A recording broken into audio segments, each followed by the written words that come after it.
more spectacle? Or is it more sport? Because we have the Cup, the NBA Cup, which is probably more spectacle than sport.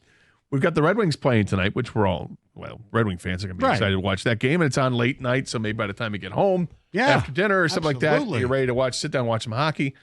But there's also the Jake Paul-Mike Tyson fight. And we talked a little bit about the fight yesterday. But the question I have about this, and we got into a little bit in the crosstalk with the guys in the morning show, is this going to be spectacle or is it going to be sport? Because my only bummer with this whole thing is that if it's predetermined, I'm not going to say scripted, but predetermined. If this is something where they have an agreement, okay, look, Jake's going to win the fight. We're going to set this up for another fight, and then you guys can go at it. And I have a hard time thinking that's the case because I don't think Mike Tyson would do that. I don't think he would sully his reputation, his legacy to kowtow to somebody else, particularly a YouTube kid. But apparently these guys are friends, despite the fact that Jake Paul stepped on his foot yesterday and Tyson slapped him, and I think that was kind of a setup. And I didn't like seeing that because I thought, oh, come on, they're playing it too much. I have a concern that it's not going to be a legit fight, and I think it's nothing earth-shattering. I think a lot of people maybe share that. Can I ask a question with the risk of sounding older than I am? I know who. Well, you saw Jack Johnson fight back in the day. Yeah, exactly. How was that David versus Goliath fight, Stoney? Yeah. Were they scalping tickets? Well, the worst. You know what the worst part about it was? I couldn't get valet for my chariot. Anyway, Hey. Does America know who Jake Paul is? Yes. Okay. Well, I mean, maybe not our generation or your generation. I do know who he is because I had kids. Right. Well, that's the thing. Is it people that are the generation and whatever generation that is, the Gen Z or whatever it is, they absolutely know because they've grown up with it. That's the YouTube generation, if you will. Okay. They've grown up with it, and it's hard not to. What's interesting is that generation may not know who Mike Tyson is. Certainly not the way that you and I and Kang remember Mike Tyson. Right. And this is where this gap is. This is why there's some interest in it because you got the big generation gap. Guys like us that remember how devastatingly powerful and good Mike Tyson was back in the day, coming in with the cut-up sweatshirt. You'd sit there and wonder why, obviously money, why anybody, especially when early on in his career, would even step in the ring with him.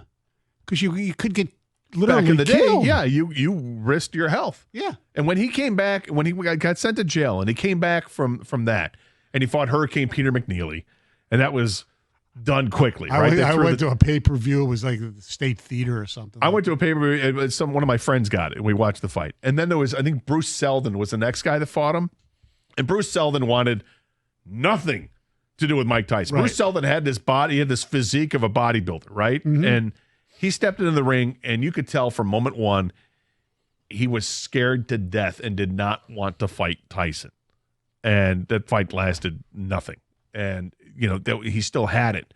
But then as time went on, he didn't have it. He lost it mentally, he, bit Evander Holyfield and the whole bit. And then he started losing all the fights at the end of his career, that joke of a fight at the Palace that took place. And Andrew Galata. Yeah, and all this. And he ended up, I think, really hurting his legacy in the end. And then kind of disappeared for a while. Does the hangover. Everybody loves Tyson again. Gets a tattoo on his face and all that. And people are back on board with Mike Tyson, even though he's still edgy. You don't know. King, remember we did an interview with Tyson? We did a podcast with Tyson. We recorded he was on the phone, went in the other studio and did this. He was still wild Mike Tyson. Oh, yeah. I mean, Mike's had an incredible, crazy, crazy journey. If you follow him since he was a youngster, he was the youngest heavyweight champion ever, right? 19, 20 years old? 20 years old, incredible. Yeah. And then to where he is, you mentioned the jail stint and coming back, going away for a while, coming back all of a sudden. Now I feel like, we obviously know him as a fighter, but people know him now as something different. But they know who Mike Tyson is. That's how much he is in pop culture now. And, part of this is when we talk about generations, I think part of the reason that our generation can't stand Jake Paul and the whole YouTube thing is that our generation feels like you had to pay your dues in some respect. Correct. Right? And this is a generation, and this is painting it with a broad brush, and I understand that, but specifically Jake Paul, that it feels like this guy's gotten into the fight game and hasn't had to pay his dues. He's picking and choosing who he's fighting from moment one with opponents he knows he's going to beat and embarrass, and he still hasn't fought. And then this choice of Mike Tyson is interesting because it's a legend, but it's a legend at 58. Yeah. I mean, look, when he beat Michael Moore, when George Foreman beat Michael Moore in 1994, Michael Moore, Foreman was 45 years old. Yeah. Okay, and it was Michael Moore was stunning. undefeated. And Foreman had just lost his previous fight to, of all people, Tommy Morrison. And it was like, oh my God, this old man, he's 44 years old. He's winning the heavyweight championship of the world with this unbelievable comeback. And it's he wouldn't sit down between rounds. He just stood up. But he was 45. That was 14 years ago. Yeah. That's a 45-year-old who wasn't chasing after the fight. fights. What am I talking about? I do the math. If it was 1994. It was 20. No, keep going, Gate. Or Yeah, Stoney, keep going. Well, it's 20. It's 30 years ago in 1994. So, yeah. 30 years ago.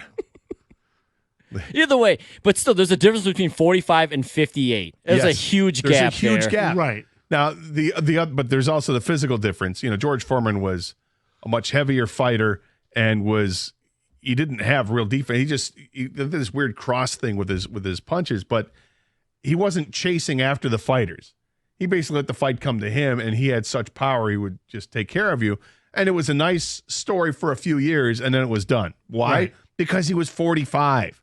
Mike Tyson looks like he's in great shape, but he's 58. Right. Hey, he's in great shape for a 58-year-old. Yeah, you can't ignore the fact that he's 58. Does he really have? And again, with his fight tonight, I'm interested, but I don't know if I can actually bring myself to tune in at the time when it comes out. I said yesterday, I feel like this is one of those fights that I want to know who wins.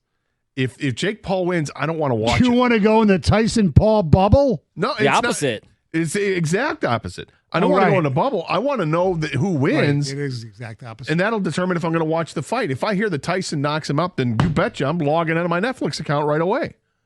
But if Jake Paul wins, I don't want to see it. I want nothing to do with it because it was a sham to begin with and an embarrassment that you would agree to fight a 58-year-old. And it's elder abuse or whatever you want to say. I just would, it's just a different mentality. Let me give you the middle scenario. What if it's a really good fight? Is that possible? I don't think so. Tell me who You wins. obviously don't think so. I'm not going to watch. I don't think I'm going to watch it live. If it's a really good fight and Jake Paul wins, I'm probably not going to watch it. And what time does it start? Like 11? Is that No, late? well, the whole card starts at 8 p.m. Okay. That's when the card starts. Is there a fight on the undercard? There's a bunch of It's undercard. intriguing though. Yeah, there's the women's fight right before it. The co-main event, I guess you would call it, is that should be a good action-filled fight. Gator said intriguing. Yeah. Well, Women's What? boxing, with all due respect, just- is not that intriguing. I'm just telling you that's the undercard. I didn't know if there was like a celebrity fight or No, something like that. yeah. My girl, Might as well be. Mary Jo Sanders, Charlie's daughter, she retired a while ago. I used to watch her fight. Layla Ali's not fighting. Well, Ali is not fighting. Christy Martin. No, but Sydney Sydney Sweeney is she's doing the biopic of that. Wow.